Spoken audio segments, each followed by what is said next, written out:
بسم اللہ الرحمن الرحیم۔ حضرت عمر رضی اللہ تعالیٰ عنہ نے اہل روم کی طرف ایک لشکر روانہ کیا جس کے امیر حضرت عبداللہ بن حذافہ رضی اللہ تعالیٰ عنہ تھے۔ دشمن نے انہیں اور ان کے ساتھیوں کو گرفتار کر لیا۔ جب یہ مقدس قیدی بادشاہ روم کے پاس لے جائے گئے تو اس نے حضرت عبداللہ بن حذافہ رضی اللہ تعالیٰ عنہ کو پیشکش کی کہ اگر تم عیسائی بن جاؤ تو میں تمہیں اپنی سلطنت میں شریک کر لوں گا۔ بادشاہ روم سمجھتا تھا کہ مال و دولت اور اقتدار کا لالچ اس صحرا نشین کو ڈگمگا دے گا، لیکن اسے کیا معلوم تھا کہ سامنے محمد عربی صلی اللہ علیہ وآلہ وسلم کا ایک جانثار ہے جس کی فکر و فاقہ پر ایک نہیں ہزاروں سلطنتیں قربان ہو جاتی ہیں۔ حضرت عبداللہ بن حذافہ رضی اللہ تعالیٰ عنہ نے اس پیشکش کو صاف ٹھکرا دیا۔ اس کا صلہ حضرت عبداللہ رضی اللہ تعالیٰ عنہ کو وہی ملنا تھا۔ دنیا راہ حق پر ثابت قدم رہنے والوں کو یاد کرتی ہے۔ بادشاہ نے حکم دیا کہ انہیں سولی پہ چڑھا کر تیر مارے جائیں یہاں تک کہ وہ ہلاک ہو جائیں۔ سپاہیوں نے انہیں سولی پہ چڑھا دیا۔ کمانوں کے چلے ان کا جسم چھلنی کرنے کے لیے تیار تھے۔ موت سامنے رقص کر رہی تھی، لیکن بادشاہ یہ دیکھ کر حیران رہ گیا کہ اس بندہ خدا مست کے چہرے پر گھبراہٹ، پریشانی یا خوف و ہراس کا دور دور پتہ نہیں۔ موت سے آنکھیں ملا کر ایسے مسکرانے والے اس بادشاہ نے کب اور کہاں دیکھے تھے؟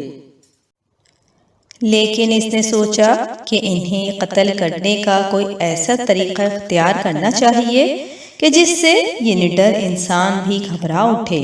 چنانچہ اس نے حکم دیا کہ انہیں سولی سے اتار کے لایا جائے اور ایک دیگ میں پانی ڈال کر اسے جوش دیا جائے۔ جب یہ دیگ کھولنے لگی تو حضرت عبداللہ رضی اللہ تعالیٰ عنہ کے مقدس ساتھیوں میں سے ایک قیدی کو لا کر ان کے سامنے دیگ میں ڈال دیا گیا۔ حضرت عبداللہ رضی اللہ تعالیٰ عنہ نے دیکھا کہ اس دیگ میں گرتے ہی ان کی ہڈیوں سے گوشت اتر گیا اور ہڈیاں چمکنے لگی۔ بادشاہ نے کہا کہ اگر تم نے عیسائی مذہب اختیار نہ کیا تو یہی انجام تمہارا بھی ہونا ہے۔ لیکن یہ ہولناک منظر بھی حضرت عبداللہ رضی اللہ تعالیٰ عنہ کے پائے استقامت میں حرکت پیدا نہ کر سکا۔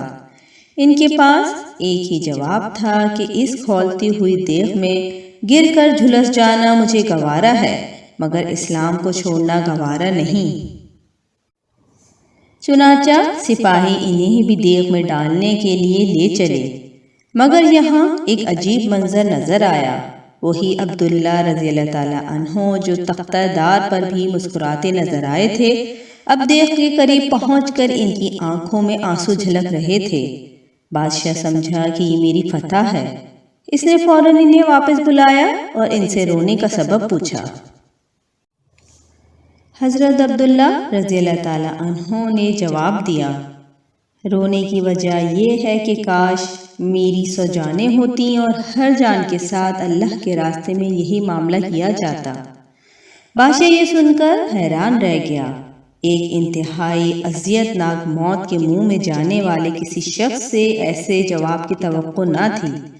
بالآخر اس نے شاید یہ سوچا ہوگا کہ ایسے شخص کی سزا اسے مارنا نہیں زندہ رکھنا ہے۔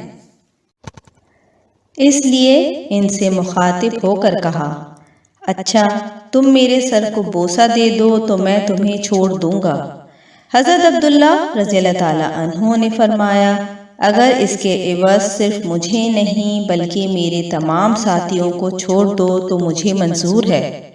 بادشاہ نے کہا، ٹھیک ہے، میں تمہیں تمہارے تمام ساتھیوں کو رہا کروں گا۔ حضرت عبداللہ رضی اللہ تعالیٰ عنہ آگے بڑھے، اس کے سر کو بوسہ دیا اور تمام ساتھیوں کو صحیح و سلامت واپس لے آئے۔